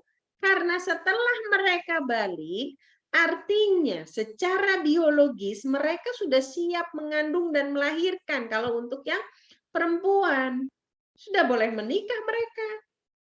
Kalau dalam Islam kan begitu. Gitu ya, yang laki-laki mereka akan memikul tanggung jawab seutuhnya. Gitu ya, baik untuk dirinya ketika dia memutuskan untuk menikah muda ya dia harus bisa menanggung kehidupan istrinya, bertanggung jawab terhadap istrinya. Gitu. Jadi diajarkan dalam Islam juga, tapi tidak diajarkan secara pengumuman. Jadi akhirnya kayak di sekolah-sekolah. Jadi akhirnya teh suka yang perempuan malu gitu ya diperlihatkan bentuk itunya terus mereka jadi membayangkan yang aneh-aneh. Ini secara private siapa yang mengajarkan? Ibunya. Kalau anak perempuan, kalau yang anak laki-laki ayahnya. Kalau ibu dan ayahnya tidak mampu, belum mampu dari sisi pemahaman, maka boleh. Kalau yang laki-laki boleh panggil ustadz, yang perempuan boleh panggil ustazah untuk mengajarkan. Gitu, karena penting untuk mengajarkan tentang itu. Jadi mereka juga tahu. Nah, tidak seperti fakta yang ada sekarang. Dan waktunya juga tertentu. Gitu ya. Itu yang saya pahami ya, Ibu Yanti. Mangga, ada yang mau dibahas lagi? Sebab yang terjadi saat ini pada saya Ya. itu si anak jadi seperti apa ya gitu loh maksud saya. Karena mereka bilang begini nih kayak punya papa gitu kan, jadi kitanya malu gitu loh. Maka saya bilang apakah pantas anak saya itu diajarkan seperti itu gitu kan. Kalau dulu kan saya tabu banget, jadinya saya bilang oh tidak boleh, tapi kan orang tuanya oh nggak apa-apa gitu loh. Pembelajaran sekarang itu metodenya seperti itu. Dari sekarang itu memang sudah diajarkan, tapi apakah tidak menyimpang gitu maksud saya. Ya, kalau dibilang menyimpang ya tergantung yang diajarkannya apa dan waktunya kapan. Nah, kalau dalam Islam ya memang ada rambu-rambunya untuk mengajarkan itu dan itu memang harus diajarkan, harus dibicarakan, Bu. Kalau dulu saya ketika awal balik itu saya nggak ngerti tuh kalau balik tuh kayak gimana, terus kalau misalnya keluar darah terus diapain. Nah ini kan harus dikasih tahu tuh anak-anak tuh. Jadi ada fikih yang memang harus mereka terima sesuai dengan gendernya gitu ya. Kalau yang perempuan ya fikih perempuan, ketika perempuan balik itu dia akan mengalami apa-apa dan mengalami ini kan harus tahu di organ mana mereka mengalami itu gitu. Kemudian cara membersihkannya dan segala macam ini penting untuk diajarkan. Nah, bagaimana kalau diajarkan sebelum waktunya? Ini yang bahaya. Oh iya, tadi kan ada pertanyaan tentang efeknya ya. Jadi ketika diajarkan sebelum waktunya, ini yang bahaya. Kapan sih diajarkan sebelum waktunya tuh? Pertama, anak belum paham tentang adab. Ketika anak belum paham tentang adab, diajarkan sesuatu yang belum waktunya mereka belajar, maka dia tidak akan bertanggung jawab terhadap apa yang dia dapat. Contohnya, ketika anak misalnya sering nonton tontonan kekerasan misalnya, adabnya belum dia paham nih, maka anak itu kan dia akan melakukan sesuatu yang dia lihat, dia dengar, dia rasakan, itu ditiru kan? Itu kan dia lakukan. Dan anak itu punya rasa penasaran yang tinggi. Gitu. Jadi kalau dia belum punya adab itu kan efeknya nih, ketika seseorang dia paham tentang adab, maka dia akan mampu untuk mengerem hawa nafsu. Jadi kalau kita belum mampu untuk mengerem hawa nafsu, lihat lagi adab kita. Nah, kita lihat komponen-komponen adab ya. Adab terhadap diri sendiri aja. Yang pertama diajarkan itu kan terkait dengan bersih-bersih tuh. Bersih-bersih dari kesesatan akidah, bersih-bersih dari kerusakan akhlak, gitu ya, akhlak-akhlak yang buruk, bersih-bersih dari segala penyakit hati, gitu ya, kesombongan, keangkuhan, kemudian dendam, kemudian ya semua penyakit hati. Itu yang pertama, gitu ya. Bersih-bersih. Kemudian yang kedua, meniatkan segala sesuatu yang kita lakukan itu hanya untuk Allah semata, bukan dalam rangka tujuan yang sifatnya duniawi. Gitu. Itu yang kedua. Gitu ya. Dan masih banyak komponen adab gitu ya yang lainnya. Nah, ketika anak belum paham tentang adab, dia diajarkan sesuatu yang belum waktunya, bisa jadi gitu ya, dia tidak bisa bertanggung jawab atas informasi yang dia dapat. Salah satunya dia cari lagi tuh. Gitu ya, namanya anak tuh pasti penasaran, dia pasti akan mencari yang lebih dari yang kita ajarkan. Apalagi anak-anak yang digital native, yang mereka penduduk asli digital, yang dari kecil mereka sudah bersinggungan dengan teknologi digital, sangat mudah bagi mereka. Jadi mereka akan searching sendiri tuh di internet. Nah, apa yang akan membuat mereka bertanggung jawab? Adabnya. Gitu ya, pemahaman tentang adab yang pertama, yang kedua adalah akidahnya mereka. Mereka akan senantiasa merasa Allah itu mengawasi dia. Gitu ya. Jadi, ketika pun mereka penasaran, mereka akan mengerem penasaran itu karena takut apa yang mereka penasaran ini tuh melanggar hukum Allah, maka dia akan berkonsultasi dulu, entah sama ibunya, bapaknya, atau sama gurunya. Dia akan berkonsultasi dulu. Boleh nggak saya cari tentang ini? Gitu. Jadi efeknya itu, bahayanya ketika anak-anak diajarkan sesuatu yang memang belum waktunya mereka untuk belajar. Nah, kenapa anak-anak menjelang balik itu boleh diajarkan tentang ini? Karena memang mereka sebentar lagi akan mengalami itu. Yang laki-laki harus tahu mimpi basah tuh yang kayak gimana. Terus kalau misalnya itu terjadi, apa yang harus dia lakukan? Mandi wajib. Nah, kalau mandi wajib itu juga kumaha kan harus dikasih tahu. Gitu. Nah, begitupun dengan perempuan.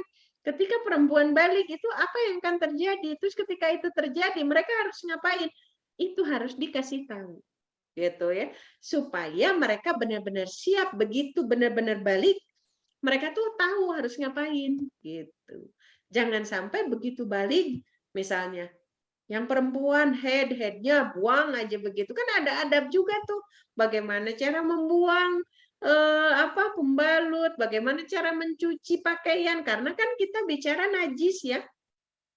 Cara mencuci pakaian pun itu ada adabnya gitu ya, ada aturannya. Gitu ya, bagaimana kita bicara air yang mendatangi najis atau najis yang mendatangi air. Nah, ini akan pembahasan fikihnya tuh detil gitu. Jadi anak-anak harus diajarkan tuh. Jadi ketika misalnya mereka mereka balik itu tahu harus ngapain. Ketika mereka berdarah misalnya kemudian kena celananya, gimana cara membersihkan celana sampai bersih, sampai noda itu nggak ada lagi. Terus gimana kalau ternyata udah dibersihin tapi si nodanya tuh nggak hilang. Nah, ini boleh nggak celana ini dipakai untuk sholat berikutnya? Nah, itu kan pembahasan yang luas yang harus kita ajarkan. Maka penting dalam Islam tuh mengajarkan seperti itu. Gitu ya. Jadi harus waktunya jelas dan yang diajarkannya juga jelas gitu ya, waktunya jelas, diajarkannya juga jelas gitu ya, sehingga tidak menimbulkan efek yang membahayakan. Nggak kayak sekarang gitu ya. Jadi orang-orang tuh karena diajarkan ini akhirnya dia searching. Nah, ini yang bahaya gitu. Seperti itu, Ibu. Ya. Ya. Syukran Ustazah. Ya, afwan Ibu. Ya, sekarang kita lanjut ke penanya berikutnya. Ada yang sudah raise hand. Silakan Anissa Rahmi. Ini saya manggil apa? Mbak, Neng, Teteh, Ibu. Ternyata masih muda. Suaranya belum keluar ya? Belum keluar, Ibu. Sekarang ada. Saya ingin bertanya, Bu. Ya. Jadi tadi kan saya habis nggak sengaja scroll IG. Itu tuh Suaranya kecil ya? Bentar. Udah jelas, Ibu? Ya, lebih baik. Jadi tadi saya habis scroll IG sebentar ya, Bu ya. Ya. Jadi saya nemu berita ini dari K-pop. Jadi itu kan para idola-idola pop Korea. Ini beritanya bilang penggemar temukan kemeja seorang idol di postingan terbaru dari brand yang dukung hubungan intim itu aman. Nah, fansnya dari Indonesia, jadi kan ini dukungannya tuh bermaksud buat dari brand luar negeri yang nggak tahu tentang Islam kan, Ibu. Tapi fanbase di Indonesia pada komen gini, ya bagus dong, berarti mengedukasi diri. Pertama. Kedua, idol ini memang keren banget sih, dia selalu jadi panutan dalam hal mensosialisasikan suatu yang positif kayak gini. Dan masih banyak lagi, Bu. Nah, yang mau saya tanyakan seperti ini.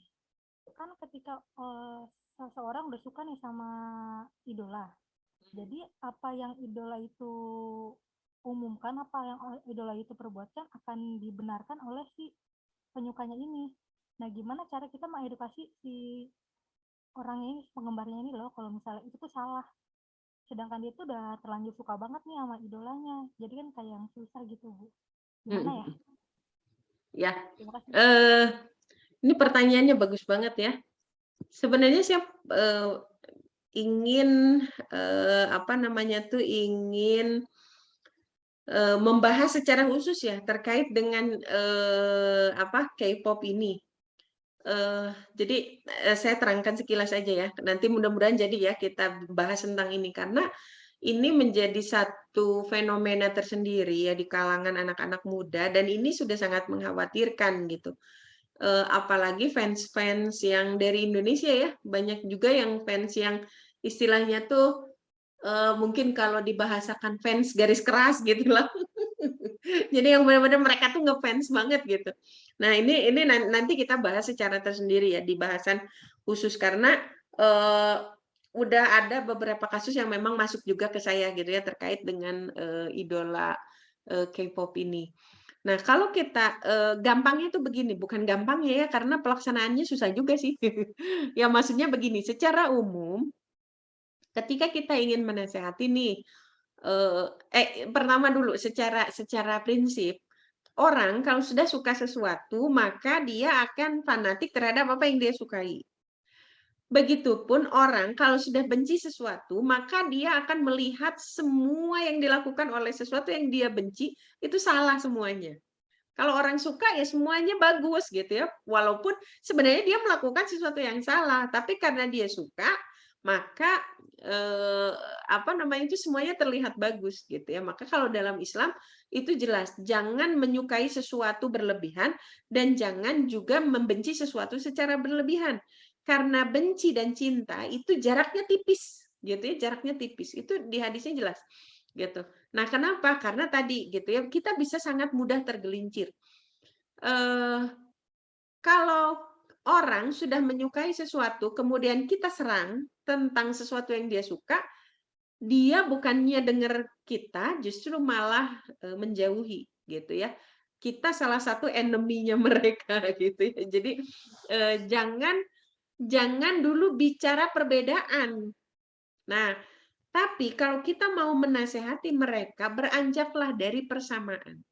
Apa itu persamaan? Pertama, kita diberikan akal yang sama, gitu ya. Kita diberikan potensi yang sama oleh Allah. Maka kepada mereka kita harus merangsang akalnya, gitu ya. Misalnya begini, walaupun kita ingin menasehati, ini saya ajarkan ya, salah satu teknik konseling, ketika kita ingin memberikan nasihat, itu jangan kita yang menasehati, tapi biarkan dirinya yang memahami.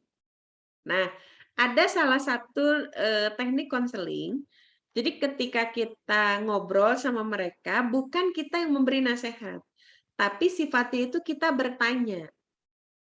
Jadi misalnya, apa sih yang membuat dia suka terhadap idolanya itu? Dia akan cerita kan? Dia akan cerita bla bla bla bla bla. Nah, kita kritisi tuh dari jawaban-jawabannya mereka, gitu kan? Nah, harus sampai mereka tuh sadar bahwasannya, jadi mereka sendiri yang menemukan ada kesalahan berpikir di situ ketika dia mengidolakan itu. Jadi jangan sampai kita yang bilang, kamu tuh salah mengidolakan dia, harusnya kita muslim tuh mengidolakannya Rasulullah, nggak akan nerima dia. Kenapa? Karena sudah melekat ya tadi, apalagi fans garis keras ya, susah banget kan digituin. Jadi kita harus ajak ngobrol. Jadi tekniknya tuh ngobrol. Jadi ngobrol dan jangan sampai kita menjudge gitu ya. Karena orang kalau sudah suka sesuatu, apalagi kita judge, udah kita yang diserang balik. Gitu ya. Jadi kita sifatnya tuh ngobrol, cari waktu yang nyaman gitu ya, apa yang membuat mereka suka. Kemudian kita kritisi jawaban-jawabannya sampai dianya sendiri yang menyadari. Dan itu biasa yang saya lakukan ketika konseling. Gitu ya. Jadi sampai akhirnya mereka tuh, iya ya, kenapa ya saya melakukan itu? Harusnya saya tidak melakukan itu. Nah, harusnya gimana emang? Gitu. Jadi dia nanti sebenarnya manusia dengan akal yang sudah Allah berikan, dia tuh tahu harus ngapain. Cuma kadang-kadang dia belum ngeh gitu. Belum ngeh. Nah, kalau dia sudah bilang, menurut kamu saya harus gimana ya supaya saya tidak ketergantungan sama K-pop. Nah, kalau dia sudah meminta seperti itu, dia sudah mulai menyadari dan dia minta saran kita, itu saat terbaik untuk menasehati. Gitu. Jadi jangan belum diminta apa-apa kita udah nyerocos aja ngasih nasihat, itu nggak akan didengar. Gitu. Bukan hanya kasus K-pop ya, kasus-kasus yang lain juga sama begitu. Gitu. Kalau orang ditohok, gitu ya, apalagi disalah-salahin, yang muncul bukan pemikirannya, tapi egonya. Gitu. Dia nggak suka, ya kayak kita aja. Apalagi kalau misalnya kita orang yang tidak dia kenal. Tidak dia kenal dalam tanda kutip kenal dekat ya. Beda kalau orang sudah kenal dekat kan istilahnya kita mau ngomong apapun kan dia nerima-nerima aja karena kan kita udah kenal dekat, udah tahu lah seluk-beluknya kayak gimana. Tapi kalau kita orang yang tidak begitu dia kenal, terus tiba-tiba kita nasehatin, ih lu siapa? Kan pasti orang juga begitu kan, gitu nggak akan suka, gitu. Maka untuk menghilangkan barrier itu jangan sampai kita menyinggung perasaannya, karena kalau orang sudah tersinggung perasaan, dia nggak akan mau. Bahkan saya bertemu dengan salah seorang kolega gitu ya, yang sampai bilang kayak gini, saya kalau udah tersinggung sama seseorang, saya nggak mau kenal lagi sama dia. Gitu ya, bahkan ada yang sampai segitunya. Sampai saya bilang, waduh, bahaya juga. Kayak namanya orang kan pasti tuh sebaik-baiknya orang pasti kan ada kondisi-kondisi tertentu yang dia akan menyinggung orang lain gitu. Kata saya tuh kalau misalnya semua orang yang beliau kenal itu menyinggung beliau, atau beliau nggak punya teman gitu karena kan beliau udah nggak mau kenal lagi kan sama orang itu. Gitu. Ada yang bahkan sampai seperti itu. Nah, kita tidak bisa menyalahkan kondisi-kondisi itu gitu ya. Jadi kitanya yang memang harus berstrategi. Jadi begitu Neng. Gitu. Nanti secara lebih lengkapnya kita bahas secara ini ya, secara khusus. Sudah lama sebenarnya saya ingin bahas tentang K-pop, tapi belum terlaksana gitu ya. Mungkin nanti kita bisa lah bahas khusus tentang ini. Begitu. Mudah-mudahan bisa menjawab ya. Ya, sama-sama. Ya, ini ada pertanyaan di chat. Ini dari Umu Haikal. Nah, izin bertanya Ustazah. Di tempat saya tinggal, kebetulan ada pelaku zina. Pas pisan depan rumah saya. Tetangga yang lain sudah pada tahu dan RT sudah tahu, tapi tidak digubris karena menghargai orang tuanya seorang PKK. Pertanyaannya, minggu ini pelaku zina ini menikah. Apakah saya wajib datang dan sebelum menikah ada pengajian? Mohon pencerahannya Ustazah. Jazakillah khair wa iyaki. Ya, jadi inilah kondisi lingkungan yang memang terjadi ya di antara kita.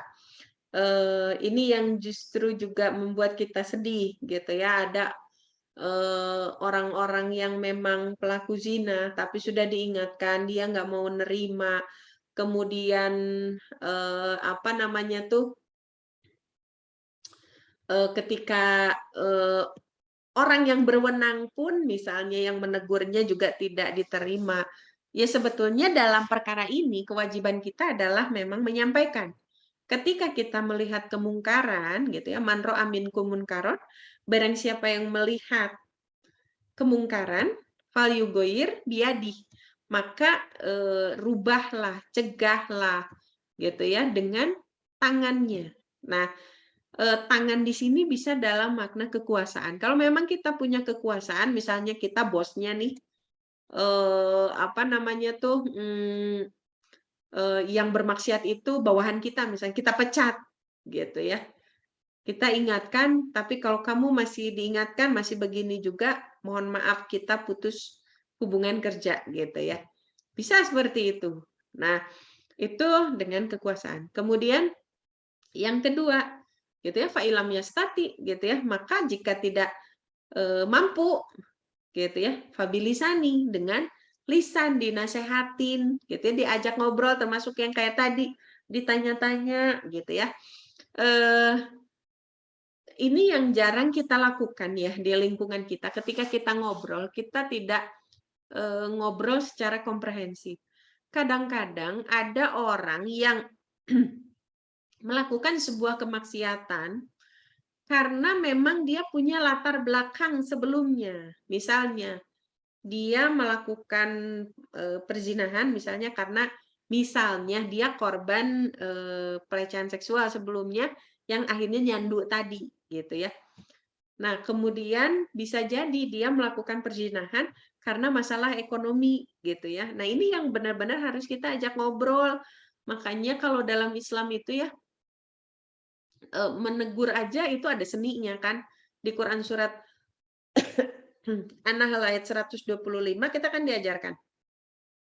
Ud'u ila sabili rabbik. Itu serulah gitu ya kepada jalan Tuhanmu. Itu Tuhan engkau. Apa bil hikmah? Dengan hikmah. Hikmah itu kan bijaksana ya, dengan bijaksana. Gimana sih yang menyeru dengan hikmah di sini?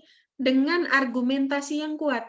Salah satunya dengan teknik yang tadi, kita bertanya dulu, cari akar masalahnya, kenapa dia melakukan itu, apa yang membuat dia tetap bertahan dengan kemaksiatan itu. Kan kita harus tahu tuh latar belakangnya.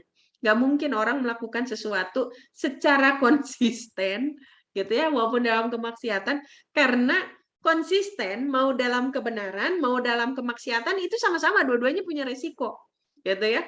resiko diomongin mah udah pasti gitu ya, kita konsisten dalam kebenaran beresiko gitu ya, konsisten dalam kemaksiatan juga beresiko.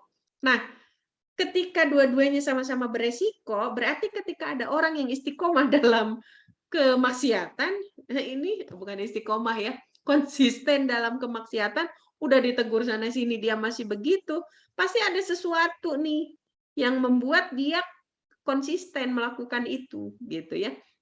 Nah, ini yang mungkin pendekatan-pendekatan kita yang harus di ini.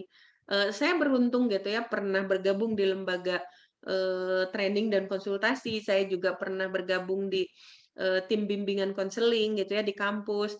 Jadi setidaknya ada teknik-teknik bertanya, teknik menggali, teknik menyampaikan yang saya pelajari di situ gitu ya, sehingga kita ketika berbicara efektif dan tidak efektif itu kita bisa ngerasain gitu ya, kita bisa melihatlah situasi kapan saatnya kita ngobrol dengan cara ini, kapan kita ngobrol dengan cara ini gitu ya. Mungkinlah sekali-sekali nanti kita bahas tentang ini. Nah, nah, jadi bilisan di sini gitu ya, cegah dengan lisan di sini bukan berarti akhirnya sekali kita menyampaikan udah gitu ya, enggak. Jadi kita coba berulang-ulang termasuk tadi dengan mengerahkan segala teknik untuk pendekatan, bil hikmah tadi. Jadi berhujah, berargumen, punya argumentasi yang kuat gitu ya secara bijaksana. Kemudian bil mau'izatil hasanah dengan cara-cara terbaik, dengan metode-metode terbaik gitu ya. Kemudian dengan wajadilhum billati hiya ahsan, dan berdebatlah gitu ya. Tapi debatnya pun kan billati hiya ahsan gitu ya, dengan tetap aja menjaga adab, tetap untuk mencari sama-sama mencari kebenaran ketika pun debat gitu ya. Jadi ada cara-caranya juga tuh debat. Nah, maka bil hikmah bil lisan di sini yaitu tadi mengerahkan semua yang diajarkan di Quran surat An-Nahl ayat 125 itu gitu ya. Nah, fa'ilam yastati fabiqolbi gitu ya. Maka kalau kita nggak mampu juga cegah dengan lisan, ya kita cegah dengan hati.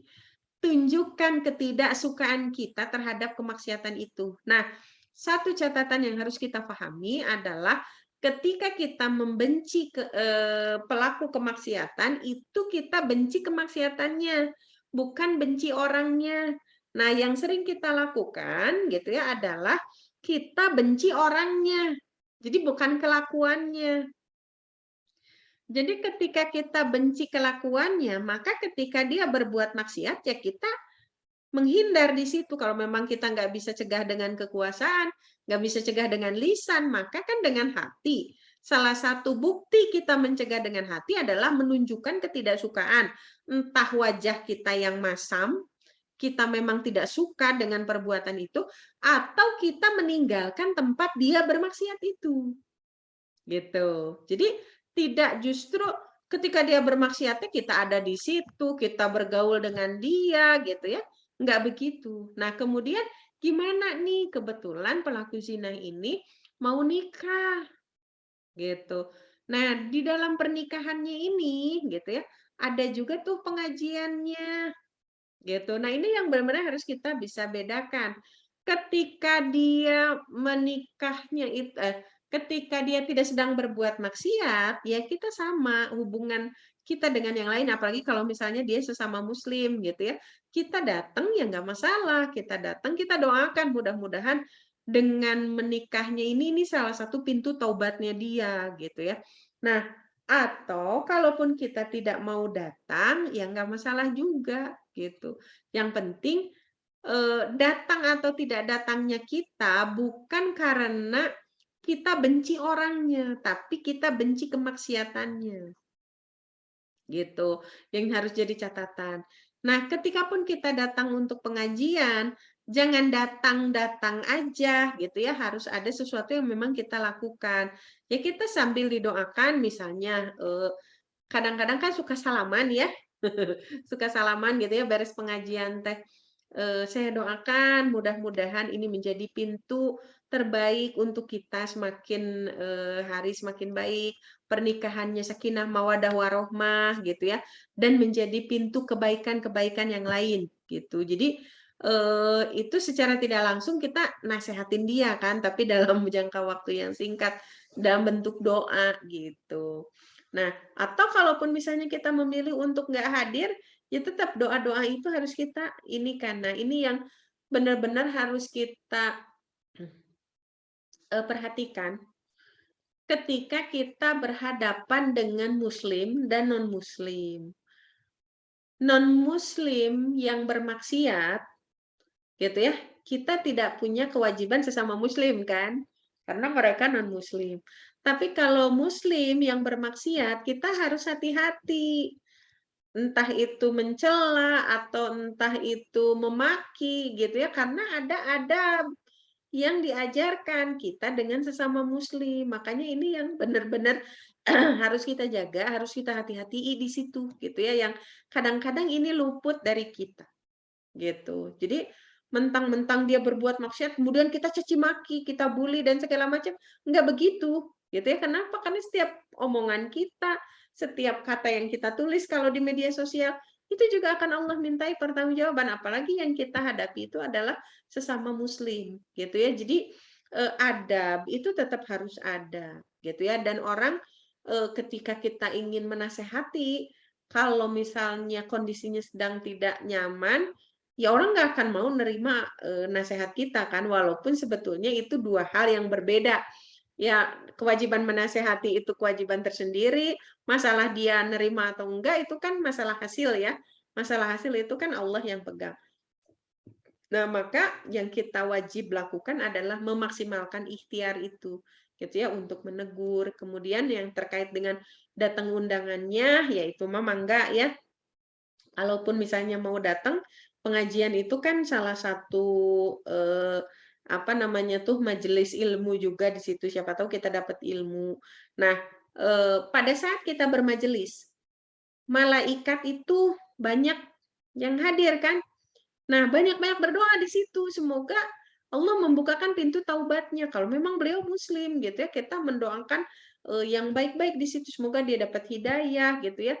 Sehingga mudah-mudahan dengan taubatnya dia, kita kan terbebas tuh. Kan 40 rumah ya, depan, belakang, kiri, kanan, kalau dia masih berbuat maksiat.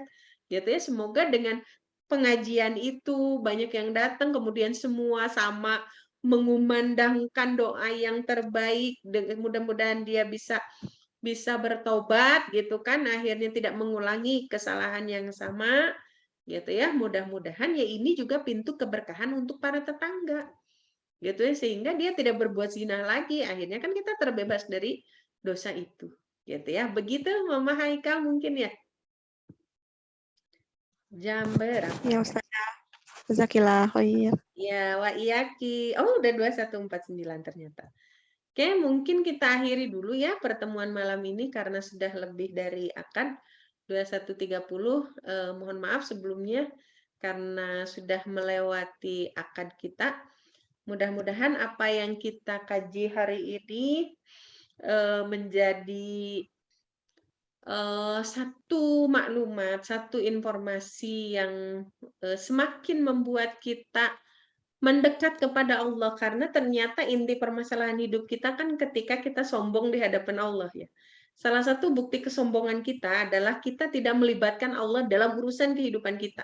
Itu kesombongan terbesar kita, gitu ya. Ketika kita merasa mampu untuk mengatur kehidupan kita, kita merasa mampu untuk mengatur diri kita, padahal siapa kita? Kita itu kan makhluk yang sangat lemah.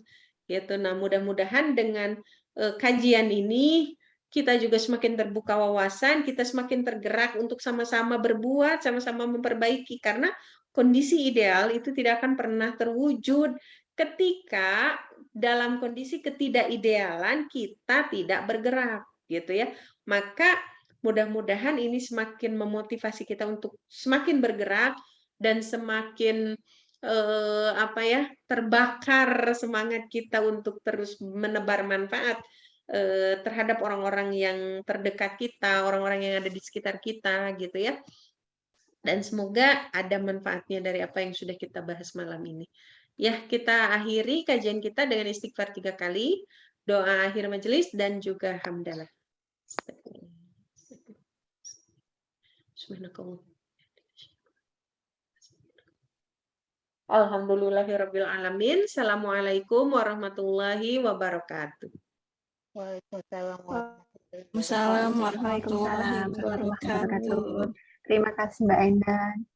Sama-sama. Jazakallah, Ustazah.